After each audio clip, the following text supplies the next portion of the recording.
Ново незадоволство денес преку пресконференција искажа од Здруженијето за вас кое ги обединува интересите на медицинските сестри со високо образование. Председателката Гордана Бешлиовска тврди дека бројот на овие сестри во медицинските центри е се поголем. Во моментов во трите студиски години има над 1500 лица кои наскоро ќе завршат, а јасен работен статус исто како и веќе вработените ќе немаат. Нема сестра која што не е во проблем, бидејќи нема сестринската дејност, нема закон, ние сме професија без закон, немаме лиценци, не ни се потврдени работните задачи и работните интервенции и од тука сега на работа не знаете кој кај почнувате, кој каде завршувате и кој ќе заврши работниот ден, сите денеска сестри работеле, никаде нема запис за тоа кој колку сработел или колку не сработел.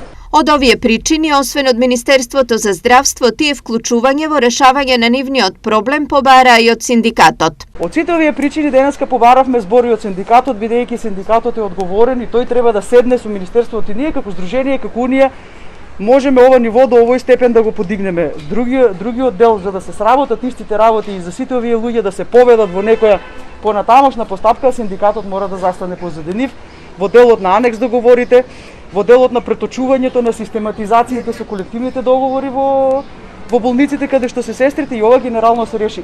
Во однос на овој се почесто актуализиран проблем, министерот Филипче изјави. Пративме писмо со кој што очекуваме до крајот на неделава, евентуално ево оставаме уште неколку дена почега на следната, да видиме вкупната бројка на медицински сестри, техничари, лаборанти кои што имаат висока школа со 180 кредити или специализација со 240, а на кои таа школа не им е признаена во платата. Врз основа на таа бројка, на состанокот беше присутен и директорот на фондот, да се направи финансиска анализа, меѓутоа во исто време и анализа на систематизациите по јавноздравствените установи, да се види, пошто не е само финансискиот импакт, каде за кого има места во систематизација. И врз основа на тоа изготвиме некакво солидно и долгорочно решение. Инаку прашањето со статусот на медицинските сестри со високо образование досека единствено го има решено клиничката болница во Штип.